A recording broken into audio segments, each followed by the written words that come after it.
Students, आज इस class में हम मोलरिटी टॉपिक को डिस्कस करेंगे और इस मोलरिटी पर देखा गया है कि लास्ट ईयर्स में काफ़ी अच्छे से क्वेश्चंस पूछे जा रहे हैं। 2024 में जेईई मेंस में भी कम से कम 6 से 8 सेटों में कई पारियों में जो पेपर हुए हैं उनमें क्वेश्चन आया है इससे। नीट 2024 में भी क्वेश्चन इससे आया हुआ है। तो बड़ा सिंपल है। मोलरिटी क्या है?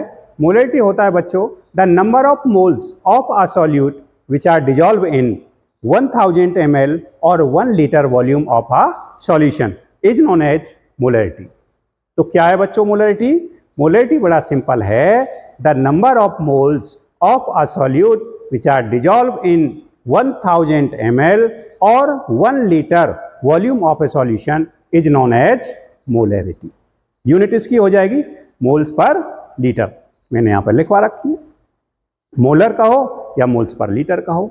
अब इस फॉर्मूले को ml में डिजाइन किया है। क्यों किया है कि जो ज़्यादातर क्वेश्चन पूछा जाएगा कंपटीशंस में या बोर्ड में तो क्वेश्चन ml में होता है मैक्सिमम, इसलिए फॉर्मूले को ही ml में ये डिजाइन किया गया है। बड़ा सिंपल है। अगर लीटर में वॉल्यूम रखते हो तो आपको ये 1000 इसमें से हटाना पड़ेगा। तो क्या है बच्चों मोलरिटी? मोलरिटी यहाँ पर लिखा हुआ है the number of moles of solute which are dissolved in 1000 ml or 1 liter volume of a solution is known as molarity। Moles per litre. अब यहां पर फॉर्मूला बड़ा simple, x equal to MWV upon 1000 या फिर m equal to x into 1000 upon W into V या फिर m equal to n into 1000 upon V। क्यों? x over w equal to n, weight upon molar mass equal to number of moles आ जाएगा। Where x equal to weight of solute, लेकिन condition है in grams, ग्राम में होगा। m molarity of the solution, w molecular mass of solute, v volume of solution. या फिर condition है formula ml में डिजाइन कर रखा है, 1000 मल्टीप्लाई कर रखा है, इसलिए आपने इसको भी ml में लेना है। अगर लीटर में लोगे तो यहां से फिर 1000 आपको हटाना पड़ेगा। क्लियर कर सकते हो? Okay. n number of moles of solute, और number of moles of solute आप जानते हो n equal to given weight upon में molecular mass, number of moles आ जाएगा। तो इस पे बड़ा सिंपल क्वेश्चन बच्चों जेईई मेंस 2024 के कम से कम 7-8 पेपरों में सभी में क्वेश्चन देखा गया है, यानी क्वेश्चन आया हुआ है। नीट 2024 में भी इसमें क्वेश्चन है। तो उन क्वेश्चंस को हम करते हैं। कौन कौन से क्वेश्चन आए हैं आओ देखते हैं। तो question number 1, 250 ml solution of CH3COONA of molarity 0.35 m is prepared. What is the mass of CH3COONA required in grams? तो नियरेस्ट इंटीजर आपसे पूछा है। x equal to MWV upon 1000। Simple है। m आपको दे रखा है 0.35 बच्चों। मॉलिक्यूलर मास इसका आ जाएगा बच्चों 82। निकाल सकते हो। कार्बन 12 होता है, हाइड्रोजन का 1 रहेगा, ऑक्सीजन का 16 और सोडियम का 23। सम कर देंगे। यहां पर वॉल्यूम आपको दे रखा है 250 ml, 250 ml अपॉन 1000। करिए सॉल्व। क्या आ जाएगा? ओके, 7.175 ग्राम। अब आपको पूछा गया था नियरेस्ट इंटीजर, इसलिए इसका आंसर हो जाएगा बच्चों, आंसर आपने लिखना था 7 ग्राम। ओके, कर सकते हो। चलिए नेक्स्ट क्वेश्चन। नेक्स्ट क्वेश्चन है calculate the molarity of a solution having density equal to 1.5 gram per ml, weight by weight solute is 36% and molecular weight of solute is 36 gram per mole. बड़ा। अब यहाँ पर एक point और आपने ध्यान रखना है कि जो वेट, वाई वेट जो परसेंटेज होता है 36% wait by wait, it means 36% wait by wait, it means 36 gram of solute, यानी सॉल्यूट यहां पर क्या है, नाम नहीं दिया, मॉलिक्यूलर मास दिया है, 36 gram of solute dissolve in 100 gram of solution. ये इसका मीनिंग है। तो यहां से x आपको पता चल गया 36 है, मॉलिक्यूलर मास W दे रखा है 36, kmu या ग्राम पर मोल दे रखा है। आपको x दे दिया, मॉलिक्यूलर मास दे दिया, वॉल्यूम। अब आपको पता है डेंसिटी, मास अपॉन वॉल्यूम, तो वॉल्यूम आ जाएगा मास अपॉन डेंसिटी। मास 100 ग्राम, डेंसिटी आपकी दे रखी है 1.5 ग्राम, तो इतना ml वॉल्यूम आ जाएगा। अब अपनी वैल्यू पुट करनी थी भाई, 36 gram into 1000 upon 36 into 100 upon 1.5। ये ऊपर चला जाएगा, वही काटेंगे 1, ये 10 और ये ऊपर जाके मल्टीप्लाई हो जाएगा, तो क्या हो गया 10 इंटू में 1.5, तो ये आपका आ जाएगा 15 मोलर। इस तरह से कर सकते थे, बड़ा सिंपल है, कर लिया आप लोगों ने। ओके, आगे चलते हैं। नेक्स्ट क्वेश्चन, ये नीट 2024 कोड R2 में आया हुआ है, 2024 का ही क्वेश्चन है। अब इसमें है 1 gram of sodium hydroxide was treated with 25 ml of 0.75 MHCl solution. The mass of sodium hydroxide left unreacted is equal to, sodium hydroxide का जो मास है वो कितना अनरिएक्टेड रह जाएगा, लेफ्ट अमाउंट यहां कैलकुलेट कराया है। तो इसको कैसे करना था भाई, सिंपल, यहां पर x HCl का आप कैलकुलेट कर सकते हैं, MWV अपॉन 1000। तो यहां से करिए, मोलरिटी दे रखी है आपको 0.75, मोलर मास HCl का 36.5, वॉल्यूम 25 ml अपॉन 1000। इसको आप सॉल्व करेंगे तो ये वेट आपका आ जाएगा 684 ग्राम ना, आ गया।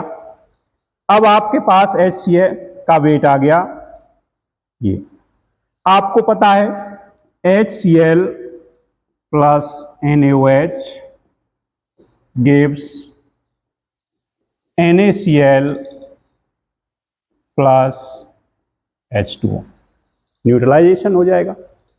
इसका 36.5, ये हो जाएगा 40। आपको पूछा है सोडियम का जो वेट आपने अनरिएक्टेड निकालना है, तो आपको 36.5 ग्राम ऑफ HCl रिक्वायर्ड, क्योंकि ये कॉन्सेप्ट भी मोल कॉन्सेप्ट वाला मैंने करा रखा है पहली वीडियो में, रिक्वायर्ड 40 ग्राम। 1 ग्राम के लिए आप निकाल लोगे 40 अपॉन 36.5 आ जाएगा। आपने निकालना कितने के लिए है, 0.684 ग्राम, इसके लिए आपने निकालना है। तो इसके लिए क्या हो जाएगा, आप निकाल सकते हो 36.5 इंटू में 0.684, तो यहां से आपका वेट आ जाएगा 0.750 ग्राम, इतना आ गया। क्वेश्चन में पूछा है अमाउंट ऑफ अनरिएक्टेड अमाउंट पूछा हुआ है, तो क्या हो जाएगा, ये आ जाएगा 1 माइनस 0.750 इक्वल टू 250, 0.25 आएगा ग्राम या फिर 250 मिलीग्राम। तो अब यहां पर क्वेश्चन में आपको दे रखा है 250 मिलीग्राम, इसलिए आंसर हो जाएगा फास्ट, निकाल सकते थे, बड़ा सिंपल क्वेश्चन है। तो मोलरिटी पर क्वेश्चन नीट में भी आ रहा है, जेईई मेंस में भी आ रहा है। सिंपल सा फॉर्मूला है molarity equal to x into 1000 upon W into V. X weight of solute in gram, W molecular mass, V volume in ml. अगर लीटर में लेते हो तो 1000 हटा दिया जाएगा। ओके, कर सकते हो, यस। जेईई मींस 2024 में ही आया हुआ क्वेश्चन है, बड़ा सिंपल क्वेश्चन है। If weight of NaCl in 500 ml aqueous solution is this, hence calculate molarity. तो कुछ भी नहीं, वैल्यू बेस, आपने मोलरिटी फॉर्मूला आपको बता रखा है, x into 1000 W into V। तो x आपका हो गया 5.85 into 1000 upon molecular mass NaCl का हो जाएगा, आप निकाल लोगे भाई, इसका 23 होता है, इसका 35.5 होता है, ये आ जाएगा 58.5। तो यहां रख देंगे 58.5। वॉल्यूम आपको दे रखा है 500 ml, इससे ये 2, इससे ये 10, तो ये आ जाएगा 2/10 यानी 0.2 मोलर। बड़ा सिंपल था, कर सकते थे, कोई दिक्कत नहीं, कर लिया आप लोगों ने। ओके, चलिए नेक्स्ट क्वेश्चन। फिर ये जेईई मींस 2024 में ही आया। 2 ml solution of KMnO4 is neutralised with 20 ml of H2C2O4। तो मोलरिटी कैलकुलेट करनी है, तो यहां पर एक कॉन्सेप्ट आपको नया मिलेगा, same equivalent neutralise same equivalent of base. अगर एसिड का और बेस का जहां भी न्यूट्रलाइजेशन होगा वहां दोनों के सेम इक्विवेलेंट्स होते हैं, और इक्विवेलेंट्स आता है N into V, equivalents N into V। तो यहां पर अगर हम देखें तो ये आपका आ जाएगा MnO4 2 negative, C2O4 2 negative, acidic medium में ये आपको देगा Mn2 पॉजिटिव प्लस CO2। यहां पे देखोगे तो यहां +7 और यहां आएगा +2, तो यहां चेंज आपको मिला 5, वैलेंसी 5 हो गई। यहां पर अगर देखते हो यहां आपको +2 का चेंज आपको मिलेगा, तो निकाल सकते हैं, बड़ा सिंपल। अब आपको NV, इसका NV इसके NV को न्यूट्रलाइज करेगा। नॉर्मेलिटी, यहां रिलेशन आ सकता है नॉर्मेलिटी का, वैलेंसी इनटू में मोलरिटी। तो वैलेंसी यहां पर जितनी भी है भाई आप निकाल सकते थे, कितना है 2 × 5, V कितना है 2 ml इक्वल टू, यहां पर वॉल्यूम दे रखा है, नॉर्मलिटी ये आ जाएगी, तो m × 2 × में 20। अब आप कर सकते हैं भाई, ये तो यहां से कैंसिल हो गया, तो m इक्वल टू 10/20, तो बड़ा सिंपल ये आ जाएगा 1/2 इक्वल टू 0.5 मोलर। इस तरह से कर सकते हो। तो मोलरिटी का जो टॉपिक है बड़ा सिंपल सा है। क्या है molarity? The number of moles of a solute which are dissolve in 1000 ml और 1 litre volume of a solution. Simple formula x equal to mWv upon 1000, यहाँ पर m x into 1000 upon w into v, या फिर m equal to n into 1000 upon v। तो इससे आप निकाल सकते हैं, सारे क्वेश्चंस बड़े आसानी से कर सकते हैं। और टॉपिक्स आपको देखने हैं, करने हैं, तो मैं सारा कंप्लीट सिलेबस केमिस्ट्री का इसी तरह से बगैर किसी चार्ज के कंप्लीट कराऊंगा, सारी वीडियो डालूंगा। उसके लिए आप E2 केमिस्ट्री को सब्सक्राइब कर सकते हैं और आगे के सभी वीडियोज को देख सकते हैं। Thank you.